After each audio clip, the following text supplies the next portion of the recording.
Hey guys, welcome to my YouTube channel. Guys, आज के इस वीडियो में हम बात करेंगे 2023 बोर्ड एग्जाम में आपके आने वाला बिल्कुल वायरल हिंदी का मॉडल पेपर, जो कि आपकी बोर्ड परीक्षा 2023 में पक्का आएगा। ठीक है, ऐसा ही पेपर आएगा हिंदी का आपके बोर्ड एग्जाम 2023 में। और ये जो हिंदी का पेपर है बिल्कुल वायरल और लेटेस्ट पेपर है। ठीक है, अगर आप इस पूरे वीडियो को लास्ट तक देख लेते हो तो आपका बोर्ड एग्जाम में बिल्कुल व बिल्कुल 95% मार्क्स पक्का हो जाएगा। ठीक है, तो इसके लिए 95% मार्क्स लाने के लिए आपको कुछ भी नहीं करना है। सबसे पहले वीडियो को लाइक करके चैनल को सब्सक्राइब कर देना है, क्योंकि इस तरह के वीडियो आपको डेली मिलेंगे। ठीक है, और इस पूरे पेपर का मैं हल आपको बताऊंगा, पूरा का पूरा A to Z सॉल्यूशन इसका दूंगा। ठीक है, और आप इस सॉल्यूशन को कर लेते हो तो आपका बोर्ड एग्जाम में 95% मार्क्स बिल्कुल व बिल्कुल पक्का हो जाएगा। ठीक है, तो सबसे पहले हम ये पूरी की पूरी कॉपी यहाँ पे ले रखा और इस पे पूरी की पूरी आपको सॉल्यूशन दूंगा इसका, इस पेपर का। ठीक है, तो गाइस ये जो बोर्ड का पेपर है 2023 के लिए कक्षा 10वीं विषय हिंदी।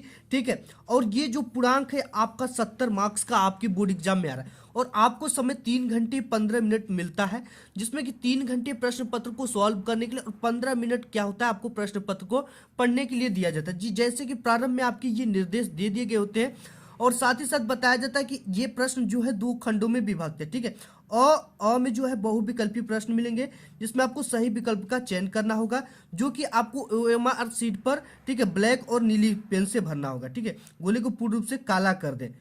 और इसके बाद खंड अ में आपको बहुविकल्पी प्रश्न हेतु प्रत्येक प्रश्न के लिए 1 अंक निर्धारित रहेंगे। और प्रश्न पत्र के खंड अ के प्रश्नों को हल करने के लिए आपको 1 घंटा का समय दिया जाएगा और खंड ब के प्रश्नों को हल करने हेतु आपको 2 घंटे का समय दिया गया। यानी कि आपको बहुविकल्पी जो 20 आते हैं बोर्ड एग्जाम में, उसके लिए आपको 1 घंटे का समय मिला है और 2 घंटे का समय मिला है आपको प्रश्न पत्र को जो खंड बी वाले आते हैं उनको सॉल्व करने के लिए। ठीक है, और जो जितने नंबर का है उसके आगे लिख दिया गया है। तो सबसे पहला जो क्वेश्चन है इसमें, ठीक है, इसको आपको किस पे भरना है? OMR सीट पे। ठीक है, कि बोर्ड एग्जाम में OMR सीट मिलेगा। ठीक है, तो OMR सीट पर ही जितने भी चीजें हैं वो भरा जाएंगे। यहाँ पे आपके जिले का नाम रहेगा, ये केंद्र कोड का नाम रहेगा, यहाँ पे आपका रोल नंबर रहेगा और यहाँ पे विषय रहेगा और ये विषय का कोड है। तो यहाँ पे जो है प्रश्न पत्र संख्या रहेगा। ठीक है, ये चीजें रहने के बाद आपको जितने भी बहुविकल्पी प्रश्न आते हैं उसको आपको इसमें भरना होगा। ठीक है, कैसे भरना है? जैसे यहाँ पे जो ये क्वेश्चन है, बाबू गुलाब राय किस युग के लेखक है? ठीक है, तो बाबू गुलाब राय शुक्ल युग के लेखक है, इसमें तीसरा सही हो रहा है।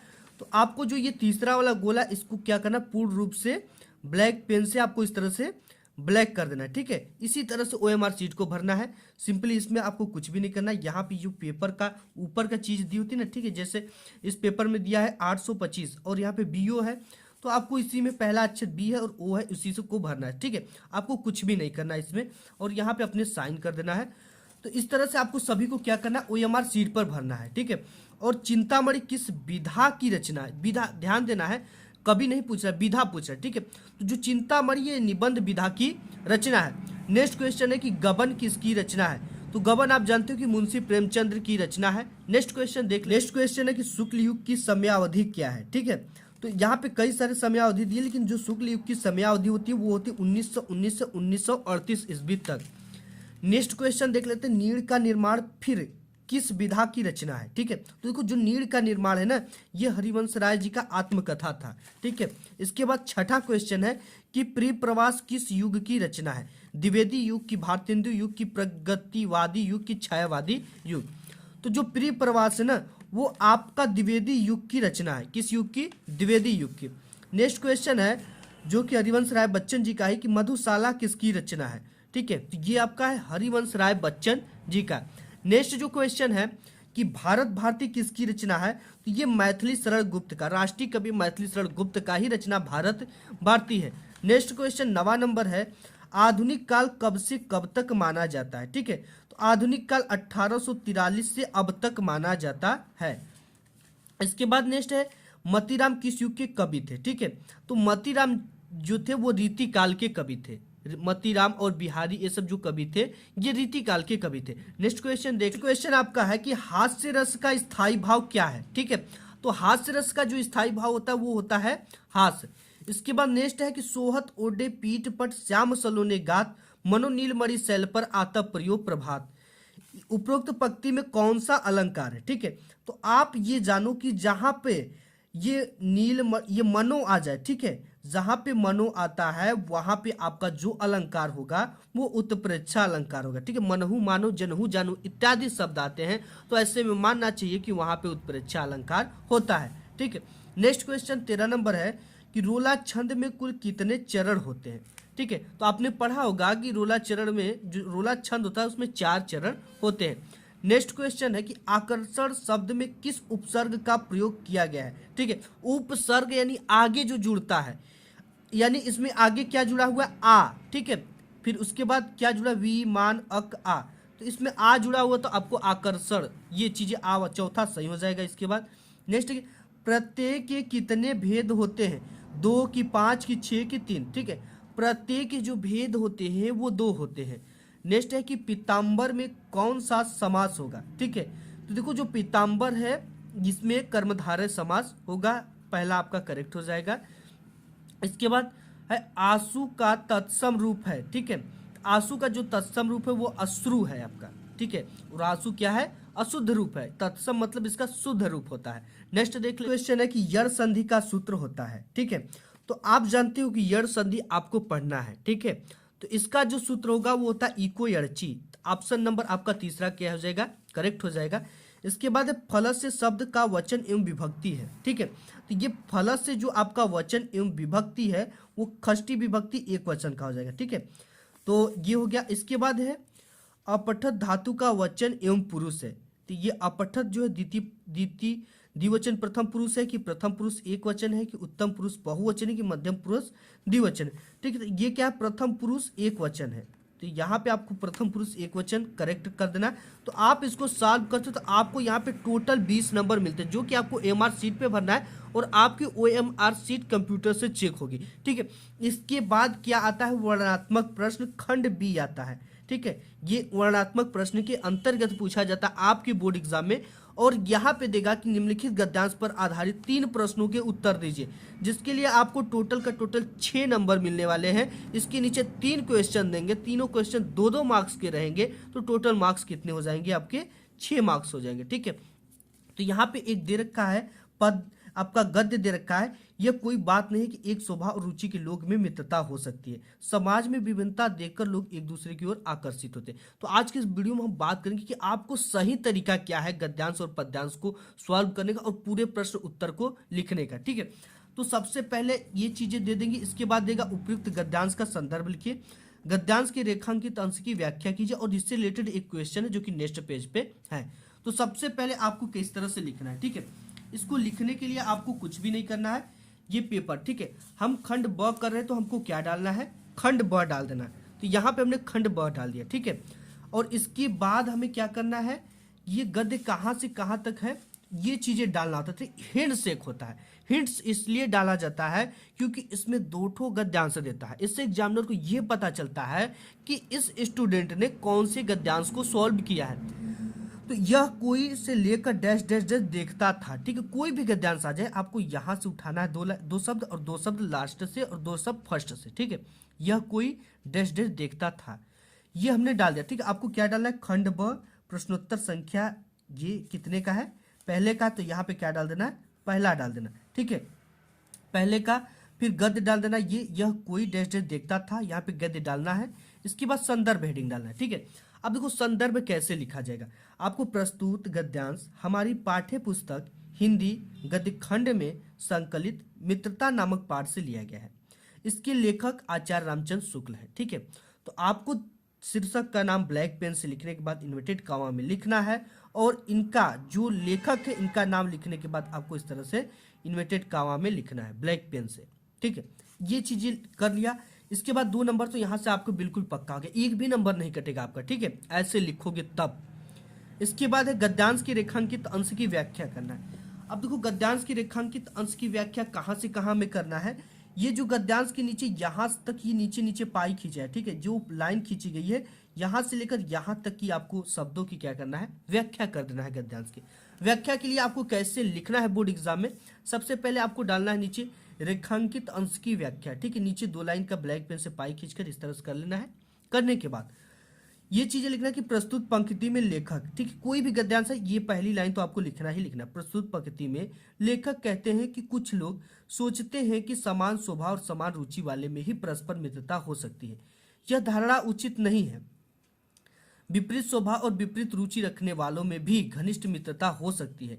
लोग विभिन्नता देखकर भी परस्पर आकर्षित होते हैं, ठीक है।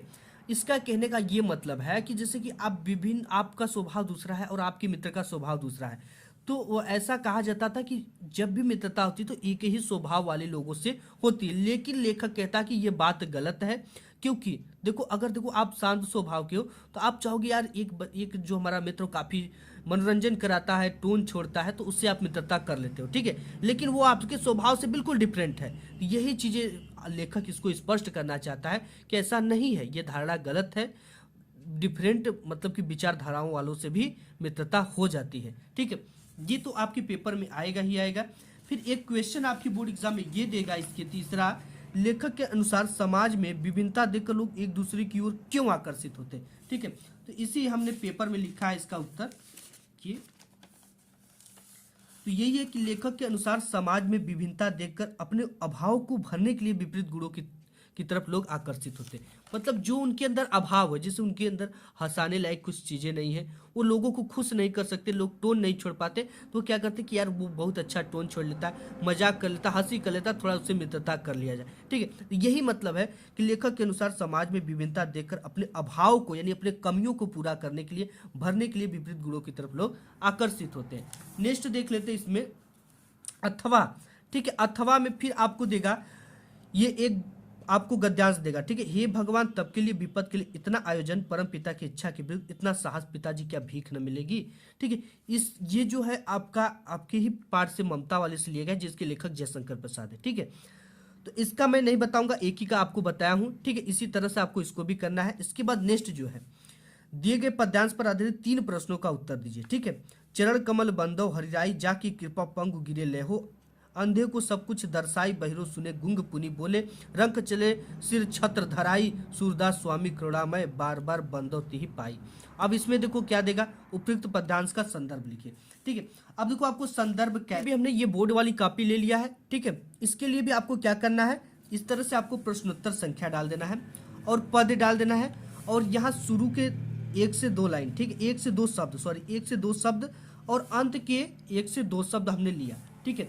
चरण कमल डैश डैश तिहि पाई, ये एक हिंट्स होता है, हिंट्स को डाला जाता है, ठीक है। इसे एग्जामिनर समझ जाता है कि आपने किसको सॉल्व किया है। तो इसमें फिर पहला क्वेश्चन 2 नंबर का दे देता है कि संदर्भ लिखिए, ठीक है। संदर्भ आपको कैसे लिखना है, ये देखो, संदर्भ हेडिंग डाल देनी है।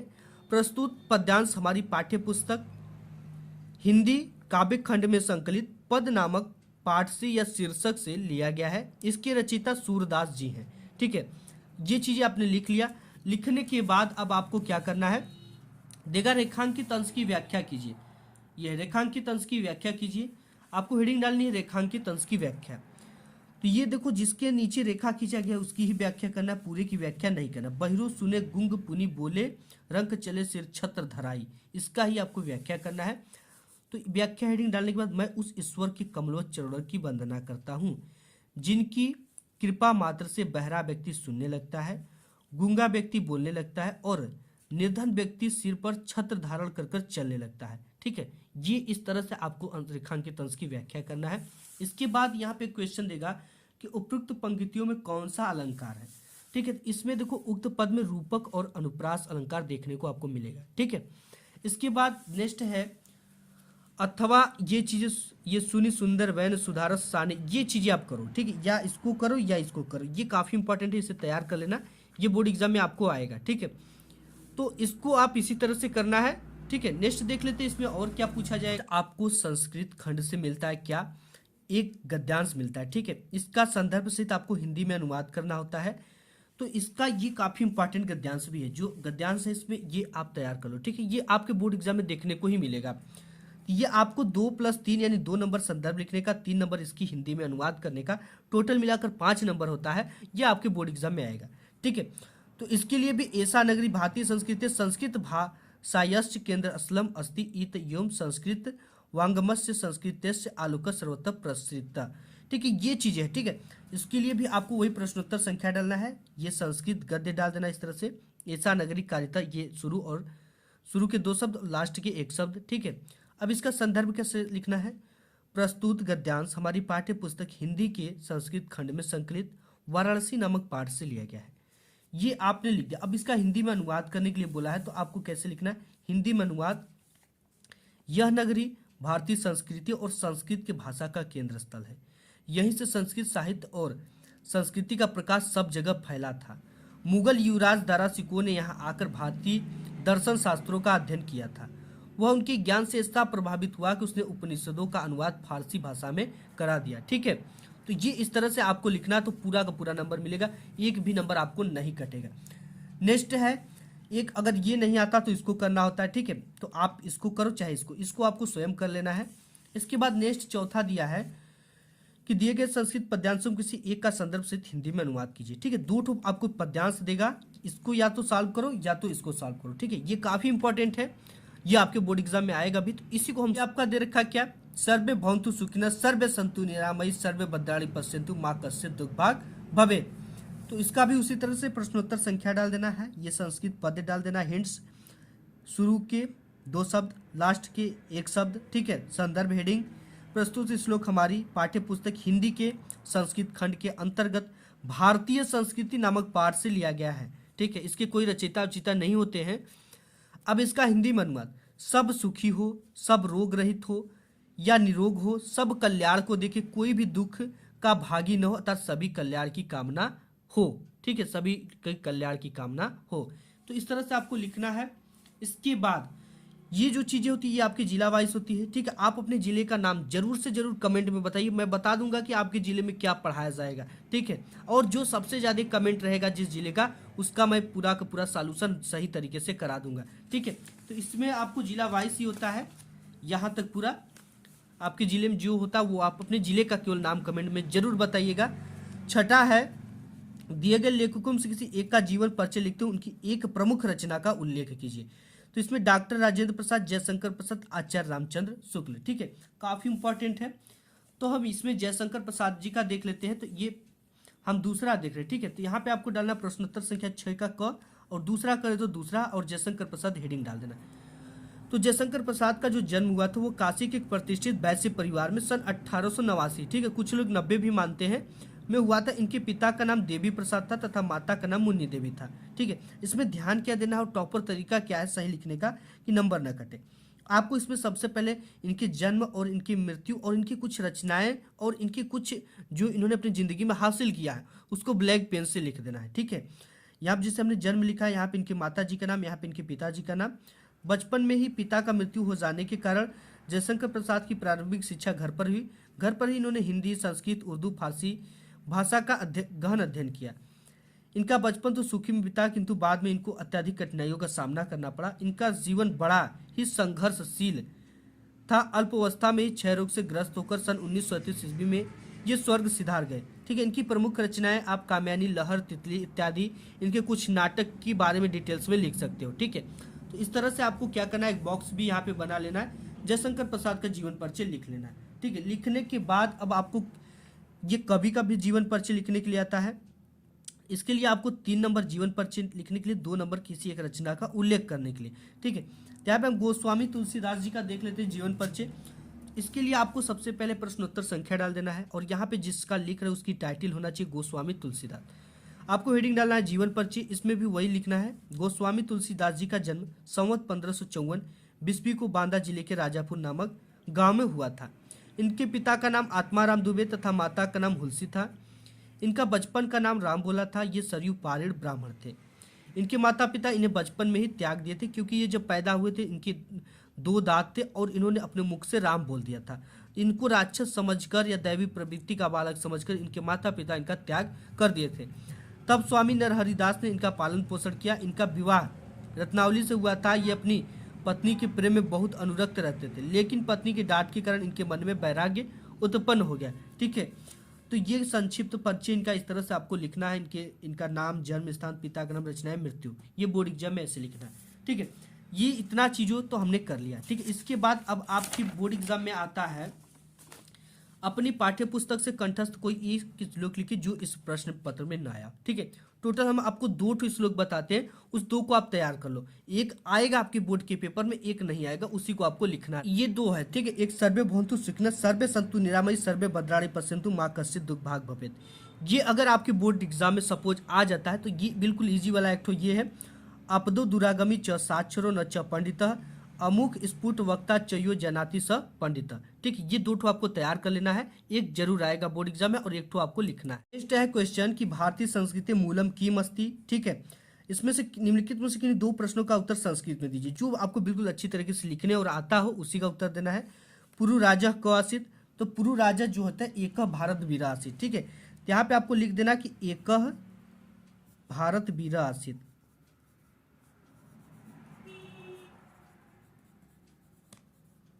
इस तरह से लिखना, पुरु राजा एक भारत वीर आसीत।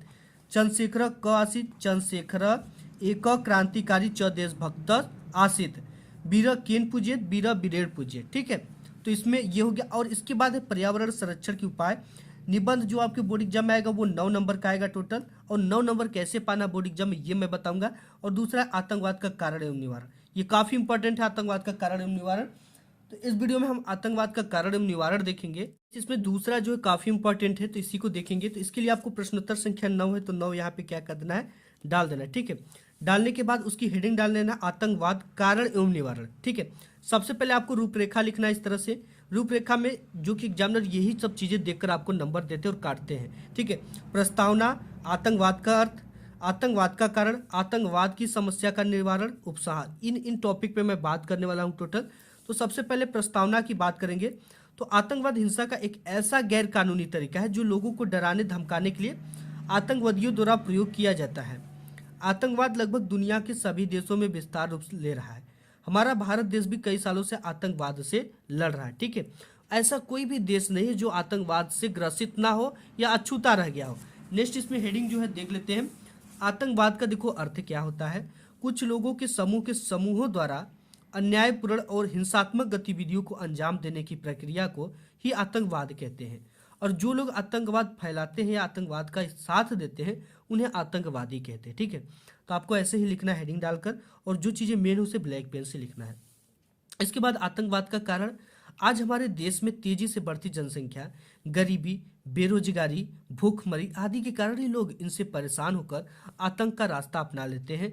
प्रत्येक राष्ट्र एक दूसरे के प्रगति पथ पर गतिरोधक उत्पन्न करते हैं। ठीक है, देखो हमारे देश में जो जनसंख्या बढ़ रही है वो काफी विकराल रूप धारण कर चुकी है, और इससे काफी बेरोजगारी हमारे देश में उत्पन्न हो रही है। इस बेरोजगारी को देखते हुए जब लोगों को कुछ नहीं समझ में आता, काफी अच्छे पढ़े लिखे लोग भी देखते हैं कि हम आतंकवाद में चले जाते हैं। ठीक है, और इसका ये जो आतंकवाद में जो चले जाते हैं उनका ब्रेन सब वाश कर देते हैं, और उनको देश के बारे में कोई चिंता ही नहीं रहती कि वो अपने लोगों के साथ क्या कर रहा है या देश के प्रति क्या सोच रहा है। ठीक है, इन सब चीज़ों से कैसे बचा जाए और इसका निवारण कैसे किया जाए वो हम देखेंगे। ठीक है, तो नेक्स्ट हेडिंग में यही चीज़ें हैं, आतंकवाद की समस्या और निवारण। ठीक है, ये हेडिंग डालना है आपको। भारत सरकार ने आतंकवादियों की गतिविधियों को बड़ी गंभीरता से लिया है। भारत की संसद ने आतंकवाद विरोधी विधेयक पारित कर दिया है। इसके अंतर्गत आतंकवादी गतिविधियों में लिप्त रहने वाले व्यक्तियों को कठोर दंड देना भी जरूरी है। आतंकवाद को रोकने के लिए जनता को भी शिक्षित होना जरूरी है। ठीक है, ये हो गया। इसके बाद आपको लास्ट हेडिंग जो है उपसंहार डालना है। ठीक है, उपसंहार में क्या लिखना है कि आतंकवाद और भारत क्रमशः मृत्यु और जीवन जैसे एक दूसरे के सामने खड़े हैं। यदि हम चाहें कि हम और हमारा देश शांति में रहे और अहिंसा के पथ पर चले, तो जन जन का यह नैतिक कर्तव्य है कि वे आकर आतंकवाद की विरुद्ध आवाज को उठाएं। ठीक है, आज की वीडियो में बस इतना ही। अगर वीडियो पसंद है तो वीडियो को लाइक जरूर कर दीजिएगा। मिलूंगा एक नेक्स्ट वीडियो, तब तक के लिए धन्यवाद।